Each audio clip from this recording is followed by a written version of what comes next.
우리가 잘 아는 이 어거스틴은 영어 이름입니다. 이분의 라틴어 이름은 아우스티누스라고 합니다. 같은 사람이죠. 같은 사람인 거죠.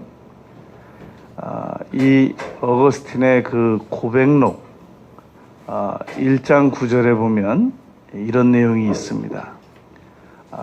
언젠가 우연히 내가 발견하고 그것을 나의 기억에 맡겨두었다가 그것이 내가 확신도 하지 않고 그것을 정확하게 아는 것도 아닌데 반복해서 나타난다 라고 습관에 대하여 이야기를 했습니다.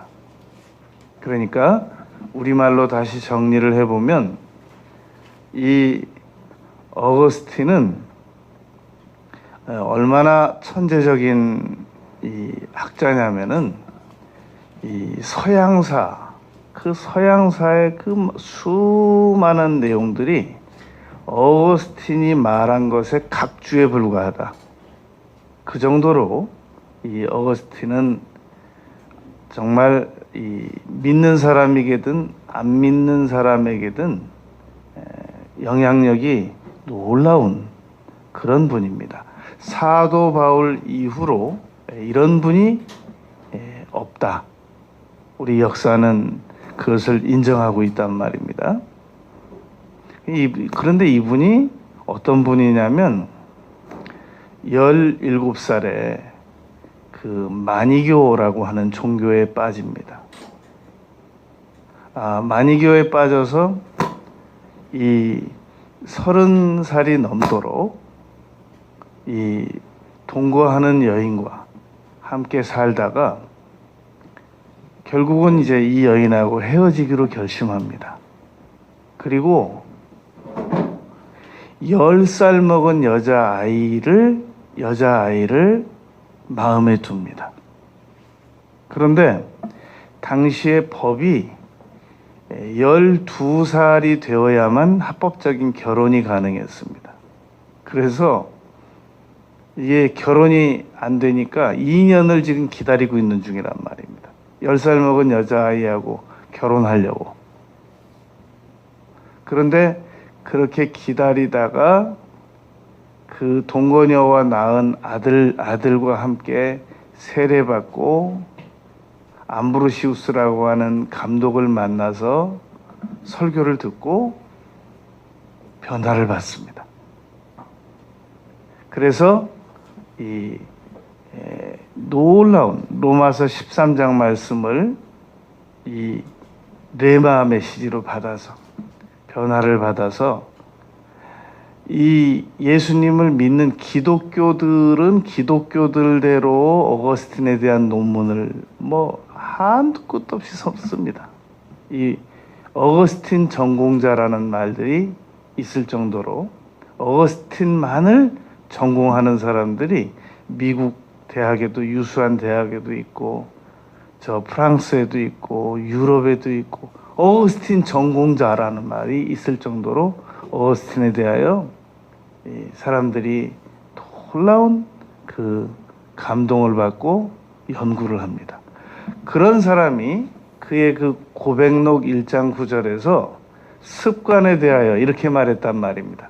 어느 날 내가 지나가다가 눈으로 봐서 별 의미 없이 기억에 맡겨두었는데 확신도 없고 정확하게 내가 그것을 아는 것도 아니어서 그냥 기억에다가 맡겨두었는데 그것이 반복적으로 나타나는 것을 습관이라고 한다.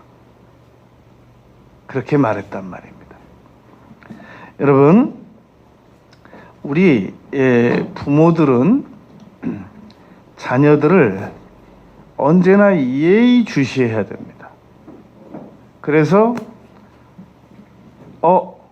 어느 날 우리 아이들에게 좋지 못한 습관이 정착될 기미가 보이면 그때부터 우리 자녀들에게 그 나쁜 습관이 완전히 사라질 때까지 준전시 상태로 돌입을 해야 됩니다. 그런데 너무나도 많은 부모들은 자기 자녀가 무슨 습관을 가지고 있는지, 언제 자기 자녀에게 습관이 진입을 했는지, 어떤 습관이 자리를 잡고 있는지, 이런 것에 대하여 굉장히 정보가 둔감하단 말입니다. 이 미국은 다른 나라나 어떤 테러 집단이 아직 공격 안 했어요, 자기 나라를. 그런데도 자기 나라를 언젠가는 공격할 것이다 라고 이 확신이 서게 되면 선제 공격을 합니다. 우리 자녀들이 어떤 악습을 가지기 시작하는 중입니다. 아직 그 증세가 안 나타났어요. 그래도 부모가 판단해 봐서 저 악습이 나의 사랑하는 자녀에게 진입이 돼서 자리를 잡으면 저 악습은 내 자녀를 파괴한다 라는 확신이 서면 그때부터 전시에 돌입해야 됩니다. 이 예레미야 애가 2장에 있는 말씀처럼 초저녁부터 손을 들고 기도를 드려서 내 자녀에게 악습이 완전히 종결될 때까지 쉬어서는 안 됩니다.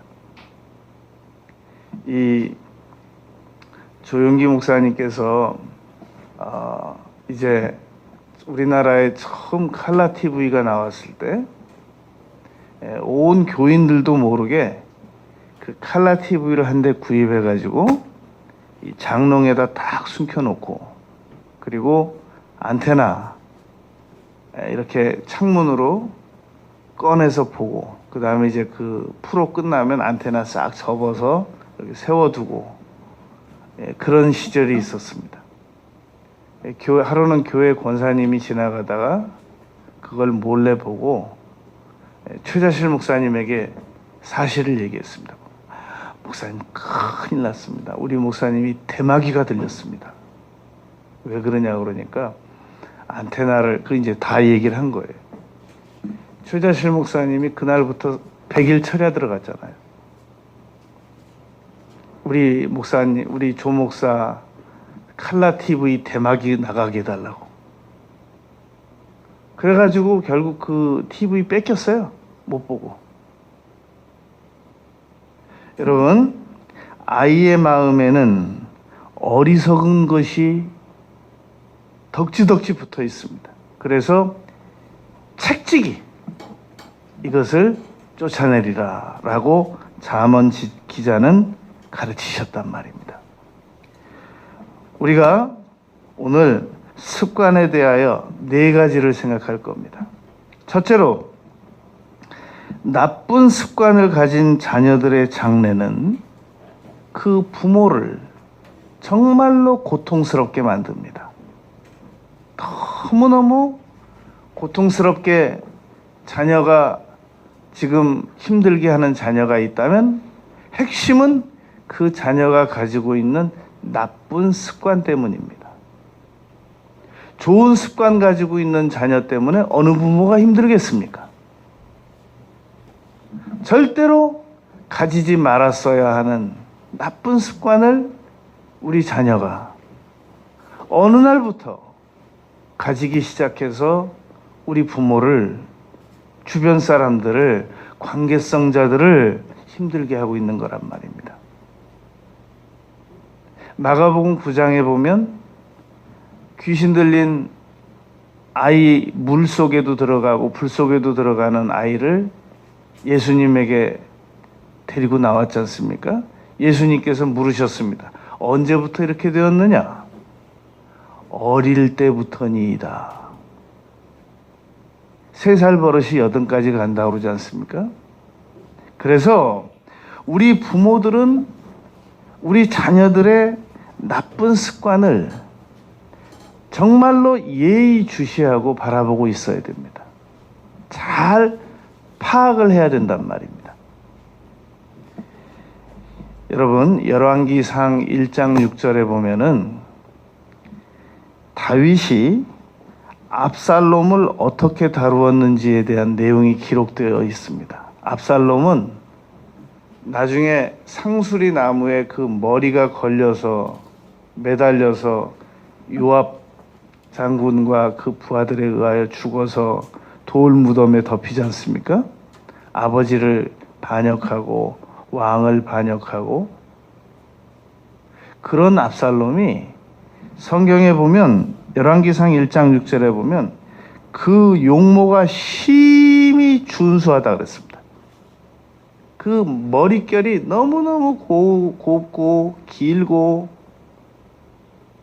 그런데 놀라운 기록이 하나 있습니다. 열왕기상 1장 6절에 보면 그는 용모가 심히 준수한 자라. 그의 아버지가 다윗이 네가 어찌하여 그리하였느냐 라고 하는 말로 한 번도 그를 섭섭하게 한 적이 없다는 겁니다. 아버지 다윗이 아들 압살롬에게 너 왜 그랬니? 라고 한 번도 섭섭하게 한 적이 없대요. 그랬더니 이 자녀가 성장해서 자기 형 죽이고, 그리고 엄마 고향으로 2년 반 피신해가지고 있다가 자기 안 데리러 오니까 가택연금 당하듯이 자기 안 데리러 오니까 요압 장군 집까지 불지르고, 그리고 백성들 자기가 재판해주고 잘못한 사람 편들어주고, 그리고 반역하고, 그리고 다윗왕 내쫓고, 나중에 나무에 매달려서 창에 찔려 죽고. 여러분, 이것이 나쁜 습관을 가진 자녀들의 결과입니다. 잠언 기자는 이렇게 말했단 말입니다. 아이를 책찍으로 때리라, 그래도 죽지 아니하리라. 너무나도 많은 부모들이 나쁜 습관을 가진 자녀들을 어떻게 예우하느냐면은, 야, 그러지 마라. 그거 안 그러면 안 되냐? 절절절절절절 매요. 다른 사람들한테는 얼마나 싸나운지 몰라요. 잘못된 습관 가지고 나가는 자기 자녀한테는 쩔쩔쩔쩔쩔 매요. 다른 사람들이 뭐라고 그러겠어요? 예레미야 22장 21절 22절 네가 어려서부터 내 목소리 청종하지 아니하는 게 네 습관이야. 예레미야 22장 22절 너는 수치를 당할 거야. 수치와 욕을 당할 거야 라고 하나님께서 예레미야 선지자를 통해서 경고하셨습니다. 나쁜 습관을 가진 자녀는 성장해서 배우자를 고통스럽게 하고, 자녀들을 고통스럽게 하고, 부모를 고통스럽게 하고, 주변 사람들을 고통스럽게 합니다. 그러므로 우리 부모가 해야 될 일은 우리 자녀들로부터 한시도 눈을 뜨지 말아야 되는데, 기껏 눈 안 띄고 하는 말이 밥 먹었냐? 더 먹어라. 기껏 눈 안 띄고 한다는 말이 밥 챙겨 먹이는 거. 요즘에는 밥 안 챙겨 먹여도 다 먹어요. 자조심해라. 애들이 우리보다 자조심 더 잘해요. 말 조심하라고 그래야죠. 태도 조심하고, 습관 조심하고. 그래서 이 부모들은 딱 보면 알아요. 지나가다 들어도 알아요. 쟤 저런 말 버릇을 어디서 배웠지? 누구 만난 거야? 여러분, 그 유경험자 형사들 있잖아요. 그분들은 아무도 사람이 없는 공간에 딱 들어서 가지고 자기가 이전에 못 맡던 향취가 나면 이거 누가 왔다 갔다 라고 생각하고 즉시 긴장한다는 거예요. 우리 자녀들이 안 쓰던 표정 짓고, 안 하던 말하고, 안 하던 태도 취하고, 안 하던 요구하고 즉시 긴장해야 돼요. 이건 뭐야? 너 누구 만났니? 너 무슨 말 들었니? 그걸 내버려 두면 이게 우리 자녀들에게 잘한단 말이에요. 독버섯처럼. 그래가지고 성장해서 많은 나쁜 태도를 취합니다. 어떻게 고칠 거예요? 사람들은 교회 나오면 변화될 줄 알아요. 여러분, 나무를 이렇게 휘어가지고 일주일 내내 휘어가지고 집에서 가지고 있다가 교회 나올 때 잠시 이거 휜 거 이렇게 풀어놔요. 그리고 또 집에 가면 또 일주일 동안 휘어놔요. 또 교회 가면 또 1시간 정도 이렇게 잠깐 이렇게 펴놔요. 넌 교회 다니면서 변한 게 뭐니? 교회 나와서 1시간 설교 들은 대로 사람을 살아가면 얼마나 좋겠어요. 어릴 적부터 집에서 듣고 보고 살아난 거 관찰학습이라고 그래요. 사람은 관찰한 대로 살아가게 된단 말입니다. 알아요. 알기는. 교회 가니까 목사님이 이러더라. 그건 이제 지식으로 두고, 그리고 습관은 아니란 말입니다. 그래서 교육이라고 하는 것은 학교에서 정보 주고, 그 부모와 자녀가 힘을 합해가지고 그걸 가지고 정착화를 시키고, 그게 교육이 되는 거지. 집에서 완전히 망가뜨려가지고 학교 보내가지고 애 사람 만들어 달라고. 그게 여러분 말이 됩니까?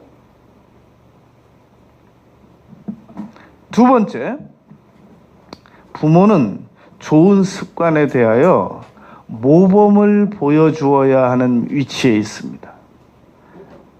너무나도 많은 부모들이 자녀들에게 잔소리를 해요.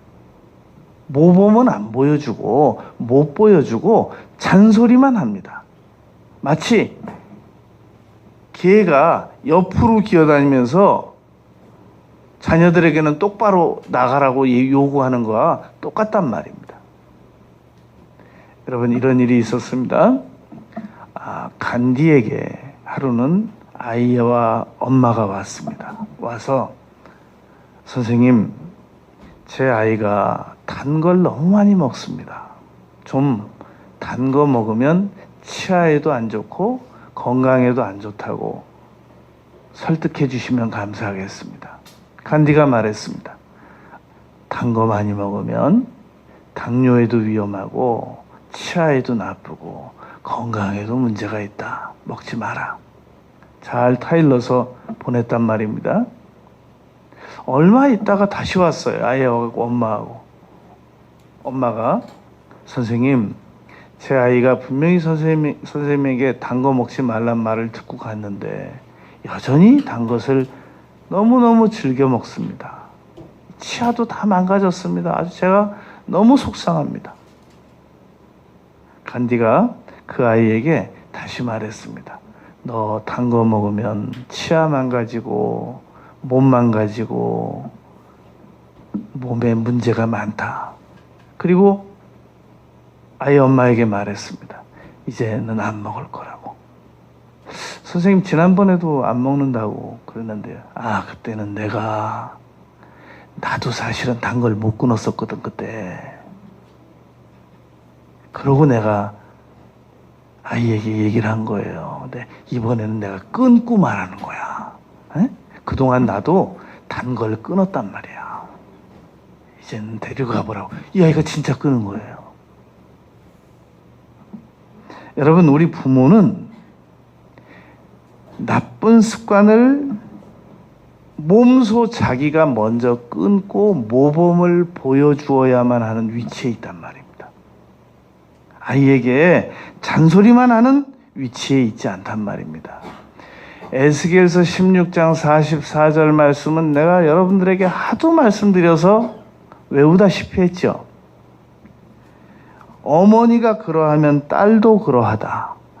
딸 보면 엄마 알고 엄마 보면 딸 알고 그런 거예요. 때에서 분리해서 생각이 안 되는 겁니다. 여러분, 딸이 박사학위를 7개를 받아도 중요한 결정할 때는 누구 말 듣고 하냐면 엄마 말 듣고 해요. 딸이 뭐 목사님에게 얘기 듣고 무슨 전문가 얘기 듣고 뭐 책 읽고 그러잖아요. 그러고 나서 중요한 결정은 어떻게 하느냐? 엄마가 하라는 대로 해요. 그러니까 딸은 엄마와 똑같다라고 오죽하면 성경에 에스겔서 16장 44절에서 써놨겠어요. 그러니까 엄마들은 기억해야 돼요. 네가 나보다 교육도 많이 받았고, 네가 나보다 영어도 잘하고, 네가 나보다 학위도 많고, 그러니까 오죽 네가 잘하겠느냐. 그 딸은 엄마만 바라보고 있어요. 중요한 결정할 때는 엄마한테 물어보고 한다니까요. 목사님한테 실컷 얘기 듣고 가가지고도 엄마가 안 되겠는데 그럼 안 해요. 그런데 마태복음 14장 6절부터 10절까지 보면 놀라운 근거가 있습니다. 마태복음 14장 6절부터 10절까지 보면 마침 헤롯 왕의 생일이었습니다. 헤로디아가 자기가 이제 데리고 시집 온 딸에게 그 헤롯 앞에서 춤을 추었는데 헤롯이 완전히 감동을 받았어요. 얼마나 감동을 받았든지 헤롯 왕이 그 헤로디아 딸에게 이렇게 말합니다. 네가 원하는 게 뭐냐? 내가 나라의 절반이라도 줄게. 와, 이건 놀랍잖아요? 이 헤로디아의 딸이 중요한 결정을 앞두고 있잖아요. 엄마에게 갔어요. 엄마, 뭐 달라고 그럴까? 나라의 절반이라도 주신다는데. 헤로디아가 거두절미하고 세례 요한 목 잘라달라고 그래. 그러니까 이 딸이 엄마 그건 너무 심하다. 그러지 않고 그대로 가가지고 세례 요한 목 잘라주세요. 이렇게 말했어요. 왕이 심히 근심하고 마태복음 14장 10절 사람을 보내어 옥에서 요한을 목을 베어서 그 머리를 소반에 얹어서 그 소녀에게 주니 그가 자기 어머니에게로 가져가더라. 아이 똑같아요. 여러분들은 언제쯤부터 딸과 엄마와 딸을 똑같이 볼는지 모르겠지만 저는 오래됐어요. 이거 그렇게 믿고 있는 지가 오래됐고 앞으로도 이 믿음을 변할 계획이 전혀 없어요. 그러니까 자녀들은 이게 지금 딸 얘기만 아닌 거예요. 자녀들이 멀리 가 있어도 감정의 끈이 부모와 연결되어 있습니다. 그런데 주로 아빠들은 이제 부지런히 밖에 나가서 일하고 그러기 때문에 아빠들하고는 감정의 끈이 잘 연결이 안 돼 있어요. 엄마들하고 연결돼 있어요. 아들하고 엄마하고, 딸하고 엄마하고. 그래서 내가 지금까지 엄마 시험 들고 딸 시험 들지 않는 딸을 본 적이 없어요. 멀리 떨어져 있는데도. 참 그거 신기해요. 내가 지금까지 엄마 시험 들고 내가 아들 시험 들지 않는 아들을 내가 본 적이 없어요. 내가 엄마들이 게을러 가지고 기도 안 하잖아요. 아우, 그럼 볼 것도 없는 거예요. 그건 애들은 안 봐도 돼요. 그건. 우리 애들은 뭐 얼마나 신앙생활을 열심히 하고, 나는 거 안 믿어요. 전 안 믿습니다. 그런데 애들이 어떻게 살아도 엄마가 신앙생활 열심히 하기 시작하잖아요. 애들이 다 살아나요. 팔팔팔팔팔. 저는 여러분, 교회에 남자들이 신앙생활하러 다니잖아요. 그냥 다니는 거예요. 그냥. 핵심은 누구냐? 핵심은 엄마예요. 부인이고 엄마예요. 그러니까 엄마는, 부모는 모범을 보여주어야 할 위치에 있어요. 아니, 오죽하면 엄마가 유대인이면 그 자녀는 유대인이에요. 그런데 아빠가 유대인이고 엄마가 이방인이면 그 자녀는 유대인이 아니라니까. 인정이 안 돼요. 엄마가 유대인이면 그 자녀는 유대인이에요. 이스라엘 사회에서. 모든 중요한 역사적인 자료를 다 보세요. 초두에 말한 어거스틴을 변화시킨 것도 어머니 모니카 여사였어요. 모든 자녀의 문제는 어머니에게 나오는 거예요. 엄마가 정신 차리면, 엄마가 모세처럼 정신 차려서 손 들면 자녀는 살아나는 거고, 엄마가 게을러가지고 그냥 먹는 거나 좋아하고 잠자는 거나 좋아하고 쇼핑하는 거나 좋아하고, 그건 끝장난 거예요. 그냥 그거는 볼 게 없는 거예요. 희망이 없는 거예요. 그거는. 저는 이래도요, 우리 애들은 난 안 믿는다니까요, 그 말을. 그러니까 언제든지 우리 애들은 어떻게 저럴 수가 있지. 난 우리 애들과 남편하고 좀 잘 지냈으면 좋겠고, 우리 남편이 우리 애들한테 잘했으면 좋겠고. 엄마가 정신 차리면 남편도 정신 차리고, 엄마가 정신 차리면 애도 정신 차려요. 근데 엄마가 정신 못 차리면 아주 전멸. 요한복음 13장 15절. 예수님께서 내가 너희에게 행한 것 같이 너희도 행하게 하려 하여 본을 보였노라. 설교하였노라가 아니라 본을 보였노라.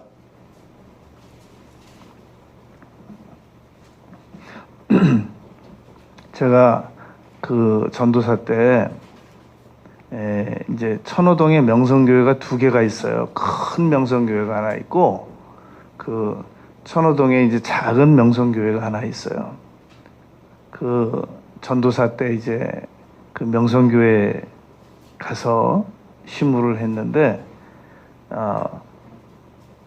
이제 천국 가셨죠.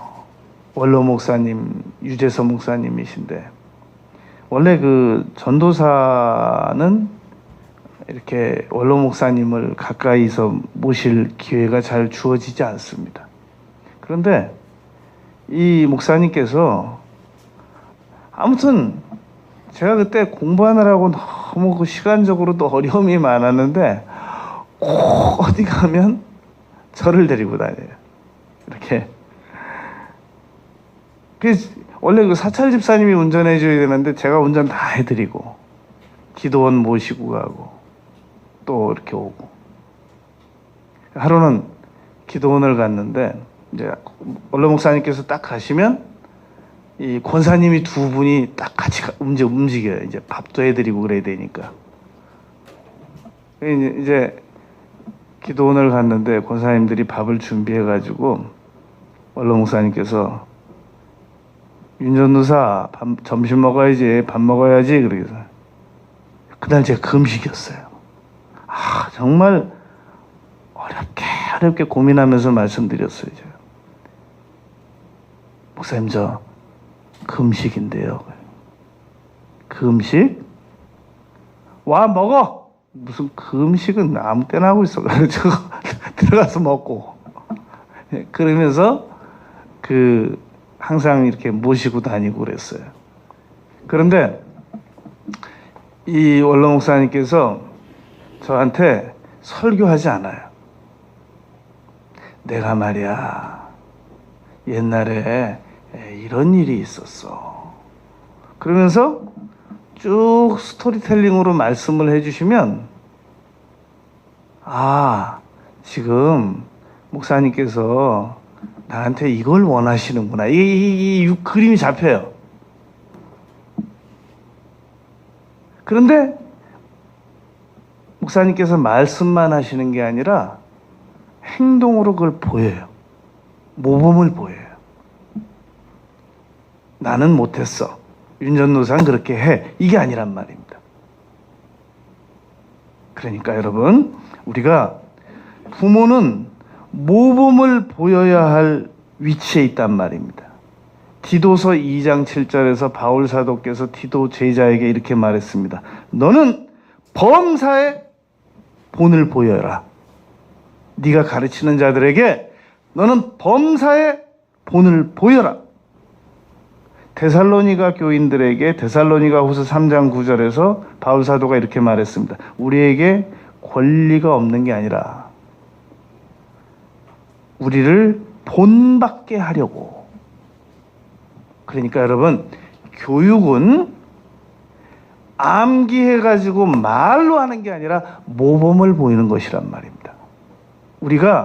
우리 자녀들, 우리 관계성자들은 우리가 모범을 보여주는 만큼만 따라오지 절대 우리가 말하는 것만큼 따라오지 않습니다. 우리가 모범을 보여주는 것만큼만 우리 자녀들은 따라오게 돼 있단 말입니다. 세 번째, 우리 자녀들에게, 사람에게, 우리에게 습관이 형성되기까지 그 심리적 단계가 있습니다. 심리적 원인. 한 사람에게 습관이 정착되게 되는 심리적 원인들이 있는데, 그것은 가장 많이는 애정 공급을 못 받으면 그쪽으로, 이 나쁜 습관 쪽으로 갑니다. 애정 공급을 정상적으로 공급을 받는 자녀들은 잘못된 습관으로 가라고 그래도 귀찮아서 안 가요. 왜냐하면 늘 집이 좋고 그 가족들의 그 분위기가 좋고 애정 공급이 정상적으로 이루어지니까 다른 것들이 귀찮아요. 누가 갈비 먹고 라면 먹으러 가겠어요. 어쩌다 간식으로는 먹어도. 이게 뭔가 안 채워지니까 뭔가 채워지는 쪽으로 가려고 그러는 거거든요.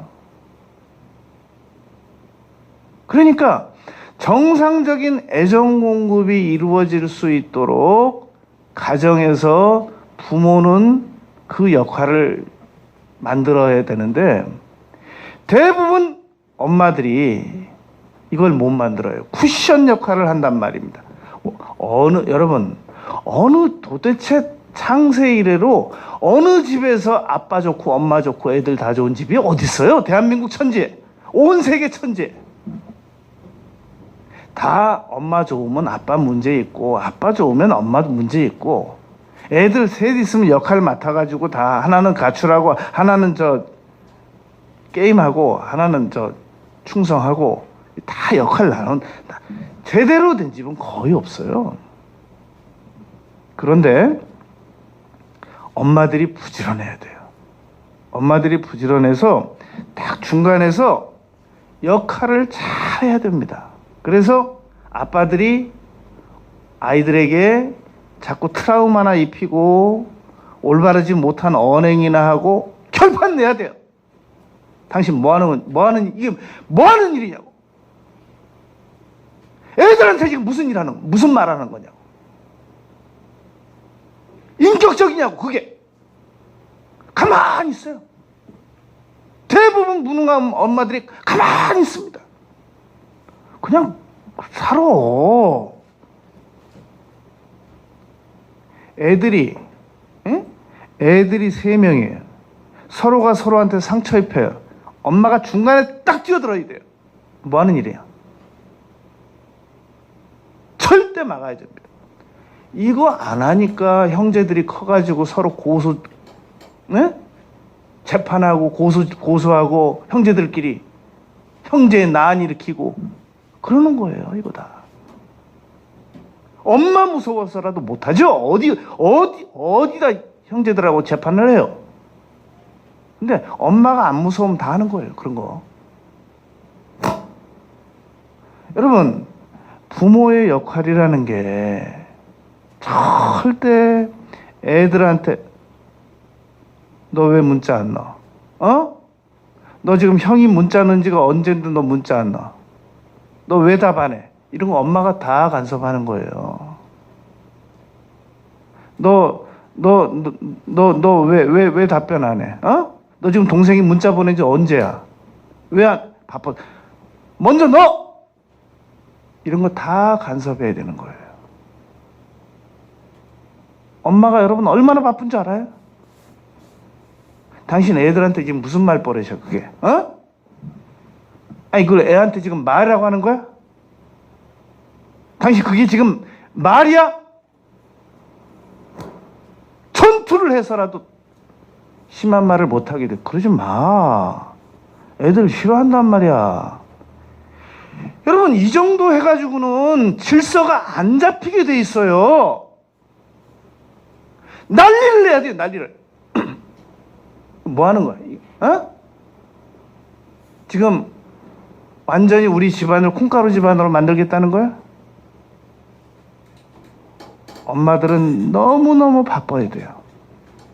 그래서 가정을 자기 한 몸 녹여가지고 이 애정이 흐르는 그런 공간으로 만들어야 애들이 집도 일찍 들어오고 나가라고 그래도 안 나가고 니네들은 도대체 좀 나가 놀아라. 안 나가요. 집이 좋아서.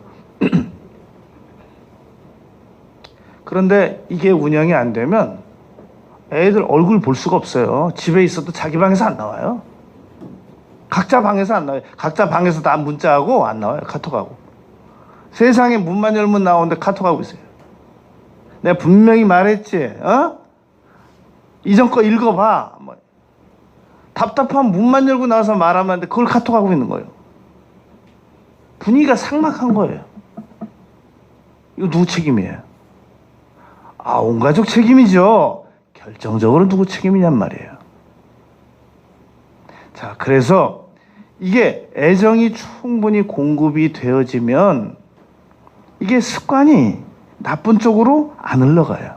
그런데 집안의 애정 공급이 정상적으로 이루어지지 않으면 애들이 각자 중독으로 나가요. 각자 자기만의 타믹하는 중독으로 나간단 말입니다. 여러분, 우리나라에서 제대로 된 아빠가 누가 있겠어요? 어려서부터 매 맞고 욕먹고 거절당하고 다 그렇게 살아온 거예요. 그렇게 살아와가지고 취직하러 나가보니까 대학교 가니까 막 술 갖다 놓고 술 마시라고 그러고 한 병 마시면 또 마시라고 그러고 원래 신입식 때 그러는 거라고 그러고 어디 저 옥상 가서 얼차려 시키고 회사 갔더니 정말 전쟁터고. 여러분, 그런 아빠들이 언제 무슨 정신이 있어가지고 집에 와서 애들하고 따뜻하게 대화하고 그럴 수 있겠어요? 이거 엄마들이 해야 되는 거예요. 그래서 엄마들이 애정 운영을 잘 해가지고 더 이상 우리 자녀들이 잘못된 길로 못 가고 배우자도 잘못된 길로 못 가게 하고 분위기도 만들고. 잭 웰치가 그랬단 말입니다. 사람은 한 번 말해서 못 알아듣는다. 같은 말을 10번 이상 안 하면 못 알아듣는단 말이에요. 또 하고 이렇게 말하고.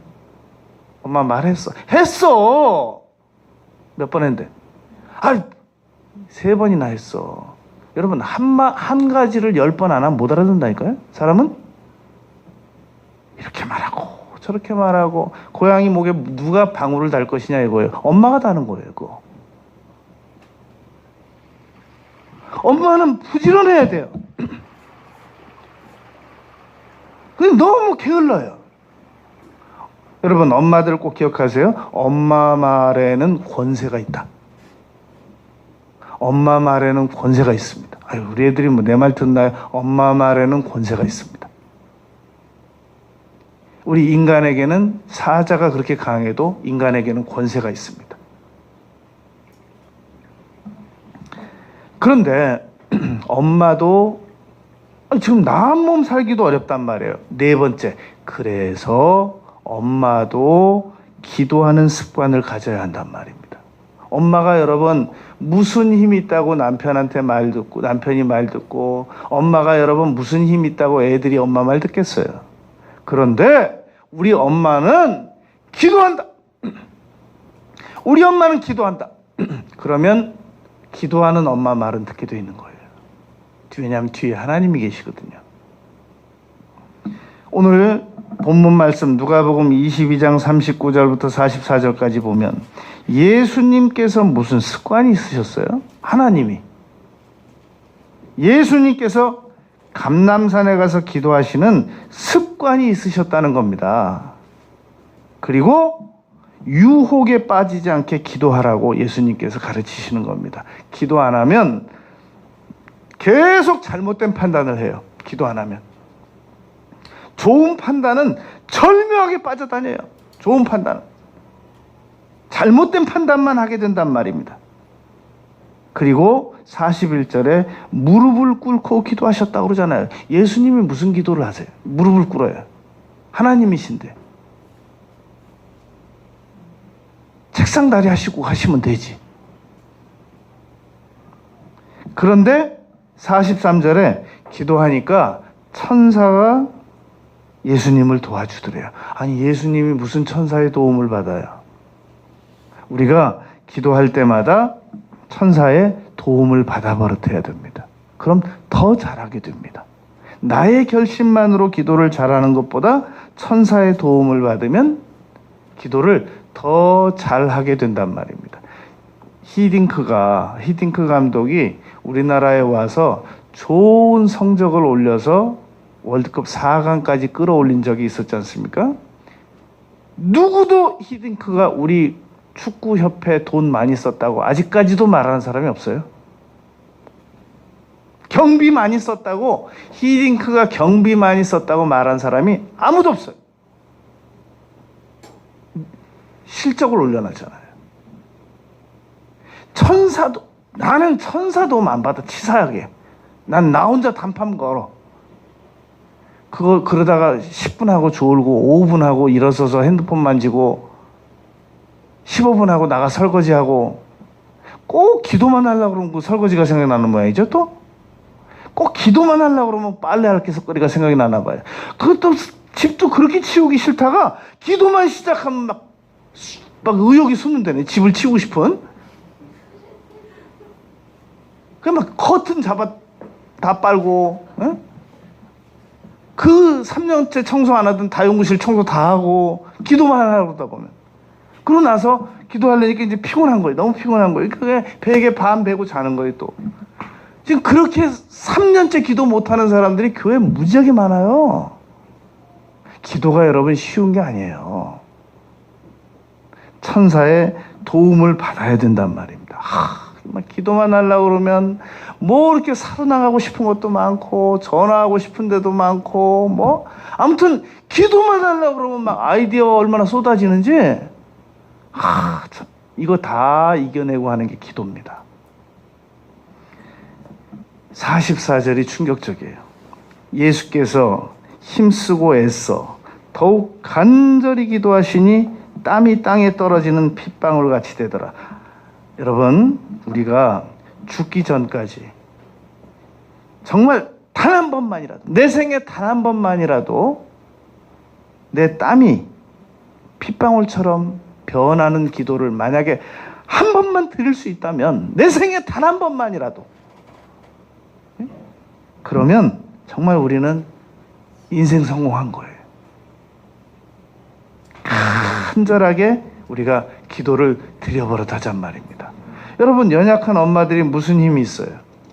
그러니까 예수님처럼 기도하는 습관을 만들고 먼저, 그리고 이 습관을 형성시키는 결정적 원인이 애정 공급이 정상적으로 운영이 안 되면, 가정이 애정 공동체가 안 되면 애들이 다 각자 자기 길로 가버립니다. 여러분, 지금 어린 자녀들을 양육하는 우리 부모들은 우리 자녀들이 눈뜨면 보이고 뭐 있어줄 것 같지만 그렇지가 않아요. 어느 날 갑자기 떠납니다. 기도의 줄로 다 잡고 있어야 돼요. 기도하는 엄마들은 애들이 아무리 멀리 떠나도 다 통제가 돼요. 다 컨트롤이 됩니다. 딱 잡고 있게 돼요. 근데 기도 안 하는 엄마들은 항상 불안해요. 막 경호원을 붙여도 불안해요. 그래서 우리 엄마들은 좋은 습관을 반드시 보여주어야만 하는 위치에 있단 말입니다. 그리고 나쁜 습관을 가진 자녀들은 볼 거 없어요. 나쁜 습관을 가진 자녀들은 지금 우리를 고통스럽게 하지 않아도 어느 날 반드시 우리를 고통스럽게 합니다. 이 좋은 습관을 나부터 갖고 내 자녀도 가질 수 있게 하고, 우리 관계성자들이 다 좋은 습관을 가지게 할 수 있도록 최선의 노력을 다하는 우리 모두가 되시길 바라겠습니다.